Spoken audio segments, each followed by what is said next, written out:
And what is up, guys? Technical Stinkers here, checking in on our little 3D print operation for today. I'm just a guy, I own a business, but the business runs itself. It's very successful, and so I'm kind of like left to what am I going to do now? So I got into 3D printing, and I can't get into a hobby without there being some kind of profit potential behind it. So I'm trying to find things to print on the internet to sell as like a side income thing, and at least demonstrate that to you guys.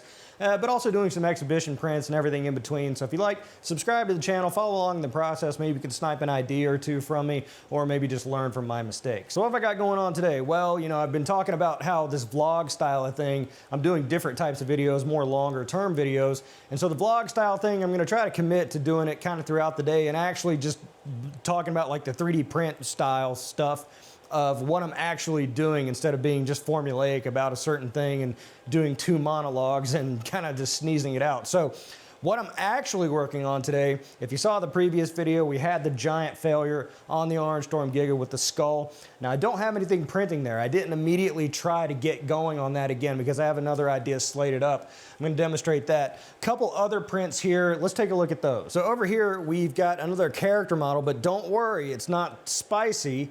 It is from Karinka, but it is not spicy. She's really been working on trying to do some not safe for work type Whoa! Got to the bitter end on that one. Looks like our discharge. I'm glad it finished before that stopped. Looks like, yeah, it just kind of got hung up here. So I printed this discharge chute so I could get the discharge out of the front of the machine so it wouldn't like go all back there.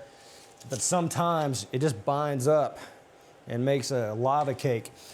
But it doesn't look like it impacted the print. Looks like I got some stuff on my Z screw here. Looks like we're gonna need some service on the P1P here. But this is a character model that she made. It's a Warhammer 40K model. I thought it was super cool. I'm gonna take you guys in there and show it to you. But I thought, you know, there's a lot of people into 40K. I'm not really into it, but I do enjoy the lore of Warhammer, because the lore is extensive. Now don't worry, this is not like a sexy waifu thing, but it's a, I'll show you the full model. I'll get that off the plate after I pause recording. Over here on the A1, this is for a separate video, and this is something I wanted to do in the vlog, is kind of do like, because the vlog is me making videos. I mean, that's probably my biggest profit driver of this entire operation, is making content. And so I'm gonna kind of like talk about that. I mean, let me know what you think about that in the comments if you wanna see the behind the scenes, I guess, is what vlog's supposed to be. But I'm gonna be doing a video on 3D printing in the prepping space. So people who are into like disaster prepping for the end of the world, SHTF type stuff, 3D prints that would work for that type of application, or running a 3D printer in the end of the world scenario, something like that. So I put together a script. I'm printing off some sample parts for that video because I want to talk about it. I'm scripting the video out and like hold them up and demonstrate them. So we're going to be taking a look at that as well. Let's grab that head off the plate, take it in the office and see what else is up. All right, so this is the head model from Karinka's latest design. I'll put the full model right here. I've been painting it in bamboo over the past couple days, and she was nice enough to combine a big portion of the model together for me so I can print it in one go instead of a bunch of little pieces. But this is, again, a Warhammer 40K Commissar. So it's the female version of it, and she's meant to be, you know, kind of cute, but it's not overly NSFW. I know a lot of people didn't like when I did that kind of thing, and hey, I'm not going to apologize. I stopped mentally progressing at age 14. You know, that's just me. Hey, that's my journey. That's my truth. So, you know, I like these kind of models, but I get it. A lot of people don't, which is why I was really kind of pleased to see that she was making something that wasn't, you know, overtly sort of sexual or whatever. And a lot of people are into 40K. I think this would be a nice addition to my DGen prints side of things, or just somewhere, or just an exhibition print. Again, I'm not really into 40K. I don't have any desire to get into 40K, but I do enjoy the lore. So I thought this was kind of a cool print. And if not, because, you know, she linked to her Patreon in the description below, the overwhelming majority of her prints are like overly spicy. They're like, you know, pretty hard, you know, pretty rough, I guess you could say. But, you know, she lives in a foreign country and does this as like a side thing. And so, you know, she's told me a lot of people have subscribed to her Patreon through me, and I'm very pleased with that, you know, help support her. She's a great artist. So I'm going to be printing the rest of this. But overall, I did this at a 0.16, so a little bit finer of a layer height.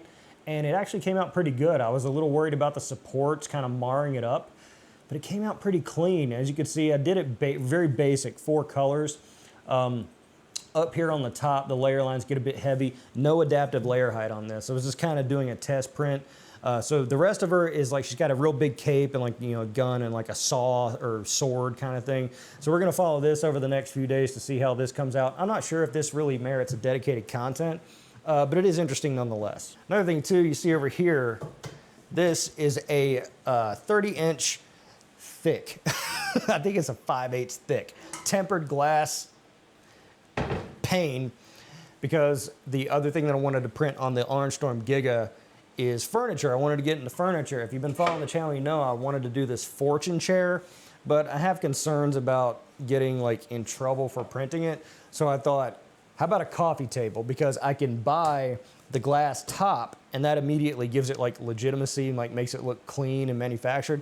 And that is print the base.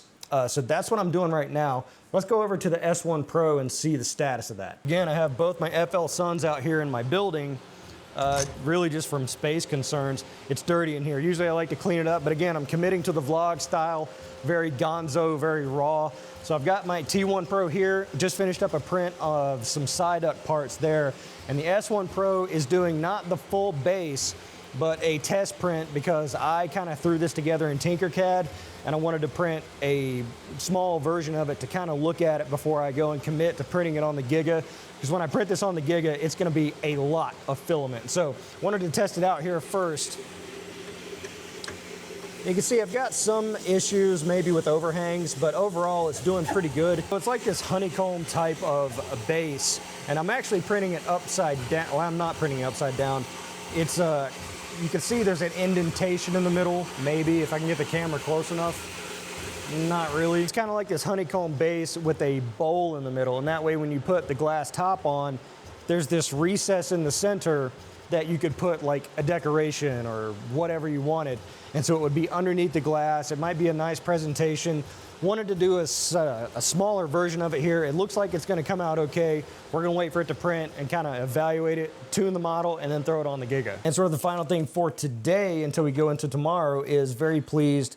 Our side duct is coming out very nice. Got all the parts here, got to glue it together. I was gonna do some, you know, little more clever animation of assembling it or something like that. But again, this model's from Press Print. This body came out better. I didn't do it on the Cobra. I did this on the Bamboo at 350%, so it's about as big as I can get it on a Bamboo plate.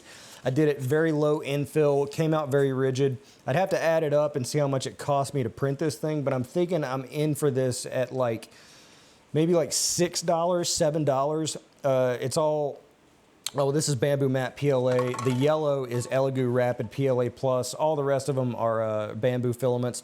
But overall, I think I'm about $8 or something like that to print it. So if I put it in a store for like, say, $15 or something like that, if I can get a 1 as the first number in the price, I think I'll be good. I gotta glue them all together, but I got, you know, like the beak here. It's kind of a nice vibe. Again, Psyduck's my favorite Pokemon. You know, probably better to do like a Pikachu or something like that, but when I saw this model, I knew it would be a simple print. There's not a lot of overhangs there. You know, some issues with right here. I printed this with supports as well. Some issues, a little rough in some areas, but you know, we can fine tune that out. It's just more about testing it, you know, like put it in a store for what I would say is an aggressive price point. And then, you know, see if anyone bites on it, you know, because these are really easy to produce. I could print, you know, a whole plate of the parts. You know, I'd have to print one body per plate, but overall it doesn't take too long. I think maybe it's a 6-hour print, not too bad. And not too expensive to print and produce and, you know, see if people like it. That's the idea anyway. I think tomorrow I'm gonna go ahead and get the plates listed on Etsy, the fake weight plates, and try to do some shooting of that video of the prints for prepping SHTF kind of deal. So if I'm gonna do that, I'm gonna try to feature it in the vlog. I'm gonna do like camera here and then like another camera behind it where it's filming me do it. Let me know what you think about that idea, and I guess I'll feature that because I'm going to kick it over to my future self tomorrow morning or tomorrow at some point during the day and see how all this is turning out. All right, so this is the next morning. We're up. We did our early morning chores, and now we're getting into the work, if you want to call this work. So one thing I actually wanted to reach out and kind of poll the audience a little bit about here is, if you recall, a few vlogs ago, I was talking about I got a bunch more uniforms, technicals uniforms. I'm not in uniform right now, but I need to have them embroidered with my logo, and I've been using the same embroiderer for a very long time. But I thought 3D printing, laser engraving is adjacent. One of the adjacent things to that is embroidery, sewing, things like that. It's kind of in the maker space. It's not, you know, there's no real crossover like there is with 3D print and laser engraving. But a lot of people seem to do it. It's a machine that makes money, so it's of interest to me. Not so much as maybe, you know, incorporating it into the content as much, but maybe because I have these things to embroider, and my company, you know, I have like close to 50 employees. They have uniforms, and so a couple times throughout the year we have to buy in more uniforms, and we have them embroidered with the company logo. So I was like, you know, well, the machine, I could get something simple and see if it would work for the company uniforms, because it's not a lot. It's, you know, maybe 100 shirts a year that we do there. I've got a stack of 5 shirts here, and I kind of like, I don't know if you've seen before, I like having my name or at least my initials on my clothes, because that's like a true baller move. So I was thinking about picking one up. Been doing a little research on it. I can get like some of these entry-level hobby machines for a few $100s. The Brother Sketch is like 400 bucks. So I was thinking of buying one of those. So let me know what you think about that in the comments before I'll end up buying it before you even comment on this video, before it's even released. So why am I even asking? But I think I might pick one of those up, at least try it out to see if I can embroider just like my clothes, because that'd be a nice kind of thing to have around the house, I guess. But otherwise, I'm going to do that, and then let's go see what else. Let's see what failed. All right, so I need to get my uniform on, so we'll just... That's better. All right, let's see what we got on the plates. So on the P1P last night, I noticed after I pulled that head off, I was going to start the other part of that commissar print, but I noticed that there was more flush stuck in the machine. My little discharge chute had been pushed away from the machine, and some flush got caught here between here and the machine, so I had to rip this thing off. So now I got to pull the P1P out and put it back on the back.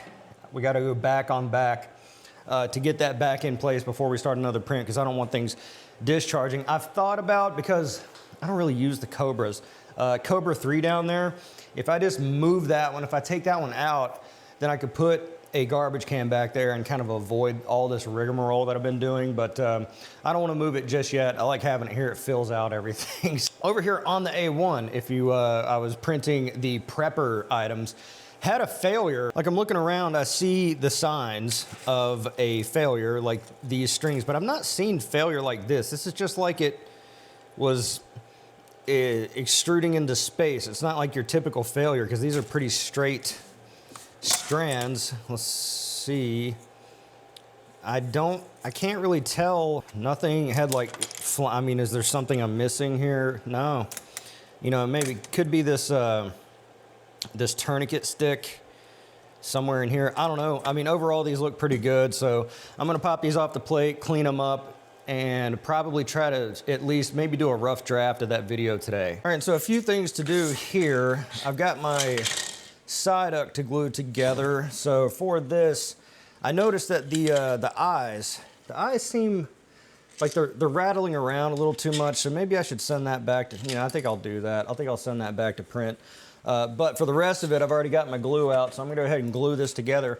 Again, I use this 2-part stuff. Works great. You just spray one with the activator, one with the glue, and it bonds immediately. The only problem with that is that you don't get much time, and you can't make any errors. So usually I like to spray with the glue away, not on my plants, the part that is to be put on the larger part. So actually, yeah, I want to do that. So just give that a little spritz. I wish they had something with finer control, because there's a lot of overspray, but hey, what are you gonna do? And then take my glue, take his hair out, take my glue here, and I just, you know, apply it. I mean, if you're in 3D printing, you've probably used this. If not, check it out. I really like it. It's not all that expensive. It's versus regular super glue, which you gotta, you know, regular super glue cures pretty fast, but you gotta sit there and hold it. This is, you know, press this in, 2, 3, and it's in. It's in and it's hard. Works great. Super duper instant. Let's do his little feetsies here. Kind of like the way this stuff smells too. I think I might spray some to a sock later and kind of do a little Charlie Kelly on it. Assembling those giant Glocks has taught me anything is to not skimp on glue. I mean, it cures immediately, so you want to be confident in this stuff before you use it, because if you miss, it's gonna screw up. Like this one, I don't think the glue is contacting, and I don't think to put the glue in the right place. Actually, I did put it in the right place, but not somewhere. So I have a solution for that as well. Again, if you're unfamiliar, this stuff is actually fantastic. It's like a little tack welder, but for super glue. So it's probably all dried up and like formed in. Okay, something's coming out. So anyway, this is super glue cyanoacrylate with a little extra something in it. I don't know what it is, but you put the super glue on there, and then you use this little UV curing light, and it cooks it, immediately cures it. You see a little smoke coming off of it sometimes. If you use a lot of glue, you'll get the smoke. But once you do that, immediate bond, immediate.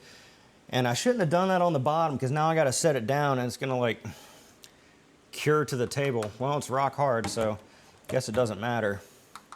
Yeah, so this stuff works really well. This is a JB Weld. So if you're familiar with their epoxy products, then you know JB Weld's good stuff. His hair, I don't need the activator for that because it kind of sits in place on its own, so I'm just going to give it a dab.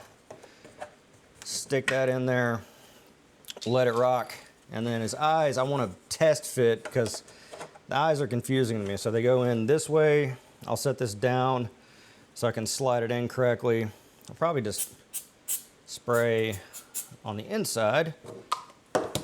And that way I can goo this up. Oh, this actually might be a bad idea to pre-goo it like this, because I gotta slam it in there real fast. There we go. Not pretty impressive because, you know, everything fits together, and like I was saying, the colors are very demarcated. But there is like a tolerance. Like you see like the gaps between it, but I think that's probably okay given that like you don't have like the issue with paint. Like, and I really don't like painted 3D prints. Like I don't think they ever look good. You know, you can tell like the paint gets down into the layer lines in a bad way. Like it's not like it smooths it out as much as it just makes it look like shit. It's like a Psyduck, right? So we're gonna continue exploring some of those other press print models. I really like them. So our prepper prints, we're gonna do some video again on the prepper prints, but we got our canister here, you know, storage canister. We got a tourniquet stick. My God, my tourniquet. How do you not say tourniquet without thinking about the best band from the early thousands, Evanescence? Well, best band, I don't know. You got Limp Bizkit, you got Mudvayne sort of later. All fantastic. But Evanescence, Amy Lee, early 2000s Amy Lee anyway. Maybe not now. Anyway, we got our carabiner here. You know, a 3D printed carabiner is the first one I've ever printed. You might think like, why would you ever want that? But, you know, the point I was gonna make in the video is that if you have a light load, then you can maybe print one of these to free up your metal carabiners for like a more important job. That was my angle anyway for the video. I'm not sure how this is supposed to go together. Yep, just like that. So, I mean, for a light load, for, you know, probably 20, 30 pounds up to, I would say. This is just regular PLA, 15% infill, works fine. A regular backpack buckle, I'm not sure, is it gonna snap together? Maybe. Mint. That's a great print for the prepping thing. The water key, like if commercial spaces usually have to have these keys to turn water on and off, or, you know, a special key for like your water meter. A handy little thing to have. And then this is for like, it's like for box cutter blades, for X-Acto knives. You know, if you have blades, but you don't have, you know, the box cutter handle or whatever, this somehow, I got to figure out how to do this.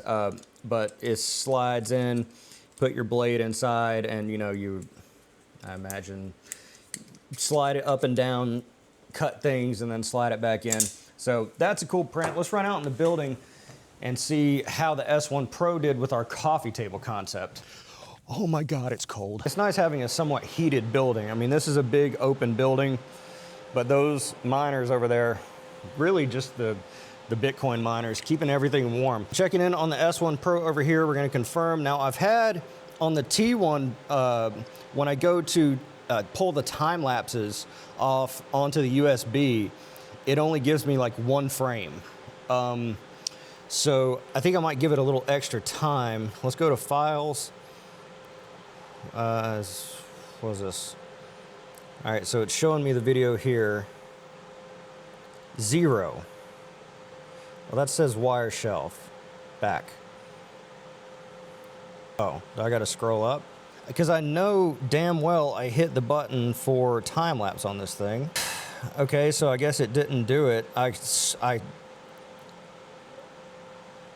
Back.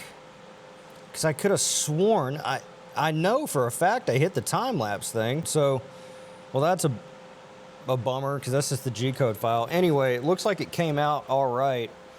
I'm gonna pop this off the plate. Let's take it inside because it is, I mean, it's not bitter cold in this building, but it's slightly cold. Yeah, S1 Pro doing the job. I was a little worried about it, to be honest, after the fall, because this is probably the first, I don't want to say major print, but like long-term print, something that would take longer than, say, you know, an hour, that I put on the S1 Pro after dropping it. And this looks pretty good. Let's take it inside. We got our print here.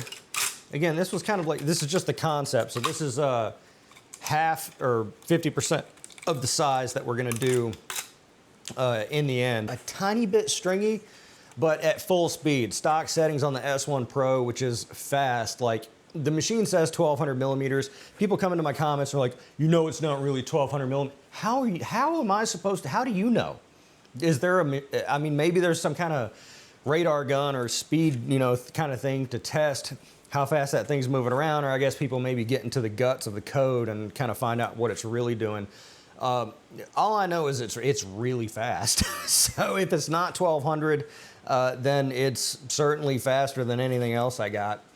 So doing this fast, you can see it's like this honeycomb lattice thing. Here's that bowl I was talking about. So if you've got your coffee table, again, this is only 50% of the size, but you got your coffee table top on top here, and you want to put, I don't know, what am I going to put? Am I taking this long? You want to put a decoration on the inside, or maybe fill it up with like potpourri or something like that. Yes, I have this many vapes at one time. Potpourri or some other, you know, love this home, live, laugh, love bullshit in the middle of this, then you can certainly do that. But overall, it's a pretty cool shape. No supports needed, really. And it's kind of like, it's mostly wall loop, you know, obviously. This is 0% infill, 0. So it's a lot of wall loops, so it's really strong and sturdy. Do I want to stand on this? I don't know if I want to stand on this. Let's stand on it. All right, probably ill-advised, but again, I'm going to do it upside down just so the weight's distributed somewhat more evenly. But again, the weight's going to be transferred all around to here. It's all wall loop. Yep. Nothing, no creakiness or anything. So 0% infill, mostly wall loop. This is Elegoo Rapid PLA Plus on the S1 Pro. So the idea is then we take this and we print it double size on the Giga for our big coffee table here. And so this will be considerably larger. Hopefully this is like stable enough, and it's double-sided. That's the benefit too. So you can put your live, laugh, love bullshit in the bowl, or you can flip it upside down and have like something it looks like that or whatever. So that's what I'm gonna get started on the Giga ideally today. Hopefully working again on the Commissar, hopefully getting the plates listed, hopefully just everything everywhere all at once, all the time, all around the world. Let me know what you think about this in the comments below. Do you like the vlog style where it's kind of choppy and broken up throughout the day with, you know, things peppered in of post-production, stuff like that? Again, let me know in the comments below. Like the video because it's the nice thing to do, and subscribe for more content like this. I'm The Technicals. See you next time.